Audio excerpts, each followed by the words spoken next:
Shelley Winter Show, live, local, topical, relevant, informative, unique, and fearless. Oh, by the way, because there might have been some, confusion as to what I said about people that may be at this St. Regis. When I say professionals, I mean doctors, lawyers, tech individuals, nurses. That's what I mean, like professional people, professionals. That's, I just want to make that clear because I think some people took it the wrong way.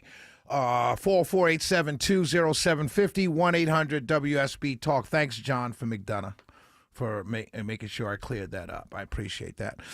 So Jim Farley, the Ford CEO, this is what he says. He was on a episode of Office Hours Business Edition podcast.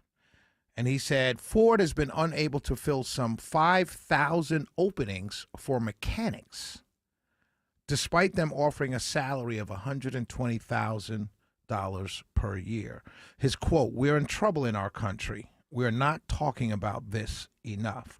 We have over 1 million openings in critical jobs, emergency services, trucking, factory workers, plumbers, electricians, and tradesmen.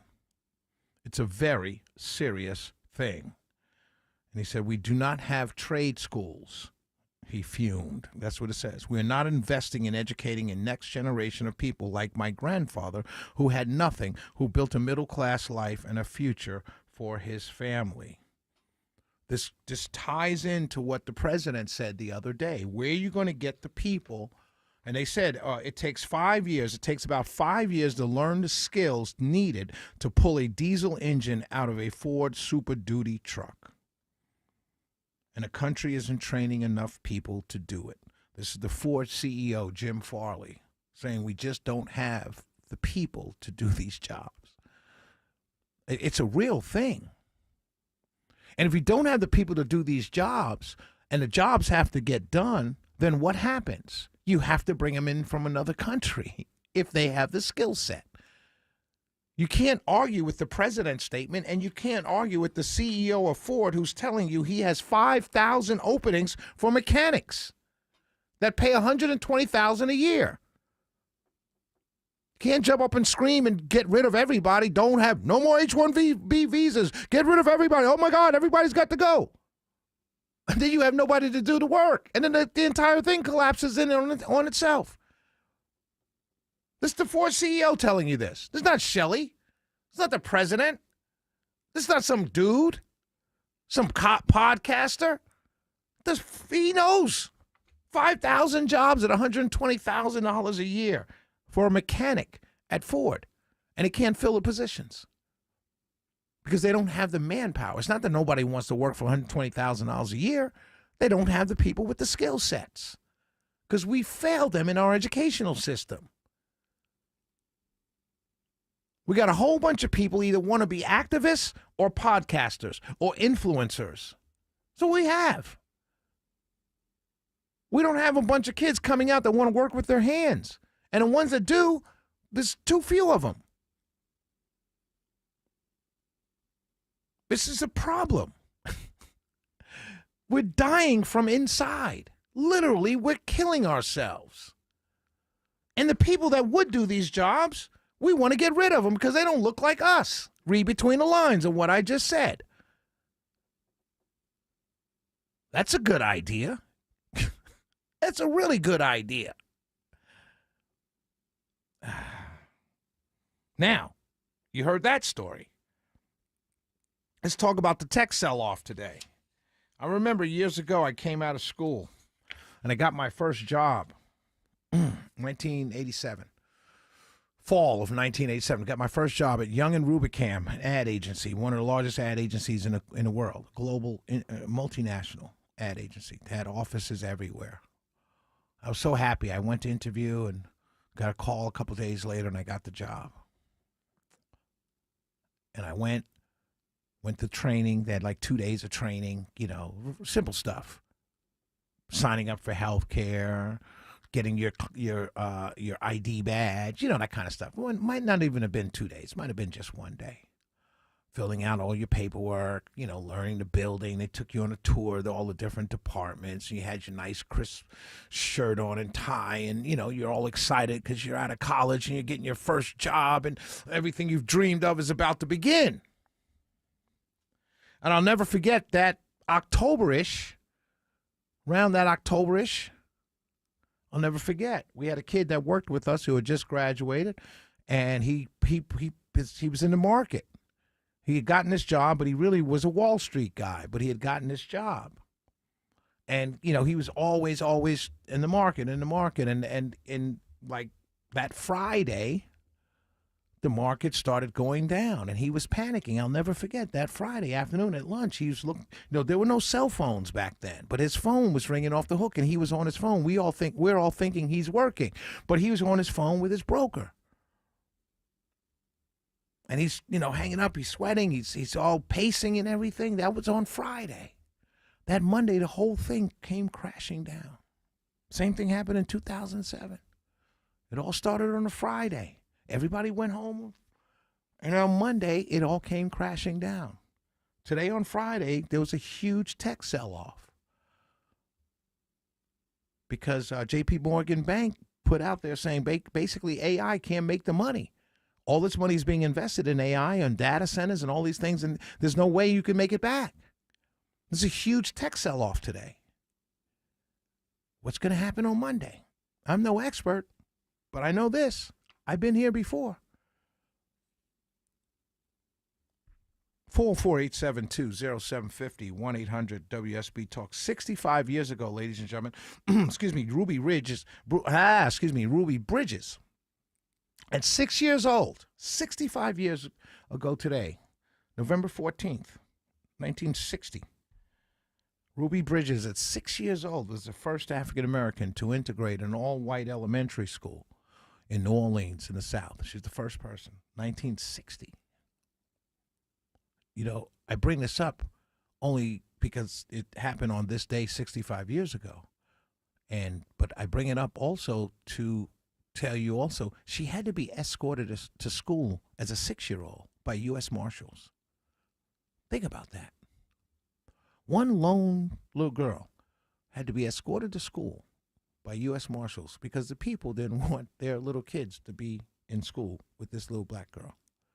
Imagine that. 44872-0750, 1-800-WSB Talk. It wasn't that long ago. Let's go to Chuck. Oh, by the way, don't forget, tomorrow, 12 noon, Inside Georgia Real Estate with Deborah Morton. That's at 1, At 12 noon, Car Guy Show with Kevin Deutsch, General Manager of Butler Lexus, South Atlanta. Those shows will be live tomorrow, 12 and 1 p.m. So tune in. Let me tell you, Magic Mike, I've got to tell you, this is very interesting. You'll be interested to hear this. I get as many. So when I'm out and about, right, and people will see me, because we're on radio, they kind of don't. Some people know what I look like because I post the videos and stuff like that. But for the most part, most people just hear my voice, right? And like all of us here on radio. And so when I'm out and about, I'll say something, and somebody say, "Hey, you're Shelley Winter. I recognize your voice," right? But since we've been doing the Car Guy Show, and Inside Georgia Real Estate with Deborah Morton on Saturdays, I get as many people saying Car Guy stuff. Hey, I heard you on Car Guys. Hey, I heard you on the Car Guys. It's kind of interesting, you know what I mean? And it's kind of cool, too, because a lot of people will tell me they found me and they know I'm on in the evenings because they heard me for the first time on the Car Guys or Inside Georgia Real Estate. So it's very interesting. It's just a very interesting thing to tell you guys. Last night, shout out to Jane Fonda. I saw Jane Fonda last night. She started an organization called GCAPP. It's basically, she started 30 years ago. This dinner was the 30th anniversary of the founding of GCAPP. And it's for adolescents, the Georgia campaign for adolescents, power, and pregnancy and power, or something like that. I may have the P's wrong, but basically it's to stop teen pregnancy. That's how I started, but then it's grown, right, to, just help teenagers pregnancy, violence prevention, staying in school, everything teenagers go through. And so they've been around 30 years. So they had a dinner last night and then an after party. I saw Jermaine Dupri was DJing at the after party, right? So anyway, I'm at the dinner and I'm looking at Jane Fonda, who absolutely looks stunning. Okay, I don't know how old Jane Fonda is. I remember seeing Jane Fonda as a grown woman when I was a kid. So she's older, right? But you can't see it at all. This woman is absolutely positively a stunningly beautiful woman, right? So when I was watching her on the stage talking about her organization and everything that they do, I was very impressed, and I'm trying to get them on the air. I got some numbers. We're trying to get them on the air. Like to get Miss Fonda on the air. But I was sitting there thinking to myself, and it dawned on me, Jane Fonda, especially during the John Kerry election, Jane Fonda, they called her Hanoi Jane because of her opposition to the Vietnam War. And there's a lot of conservatives during that John Kerry election because John Kerry had testified as well. And a lot of conservatives still to this day, even when John Kerry was running, their knock on him was, oh, you opposed, you spoke out against America, all this stuff. And Jane Fonda did as well. If I ever got to interview her, I would love to ask her, do you feel vindicated?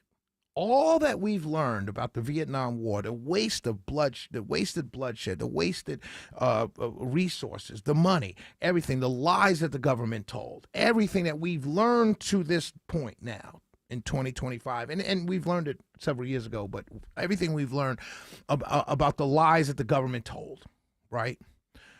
And what a waste this thing was, right? Do you feel like you ever want to just stand up, throw your chest out, and say, nah, nah, nah, nah, nah, I told you so? Particularly to the conservatives that are still around. Because many of them, particularly in talk radio, they're still around. They still throw their voices out there every now and then. They're dead, and they were dead wrong. And they call this woman names for many, many years. I'd love to interview her. If you guys are listening, anybody at GCAPP, please help me get Jane Fonda on the show, because I just really want to ask her that one question. Do you ever want to just tell those people who opposed you so loudly and with such hate that you just want to tell them, nah, nah, nah, nah, nah, I was right and you were wrong? Shelley Winter Show, 404-8750-1-800-WSB Talk. We'll be right back.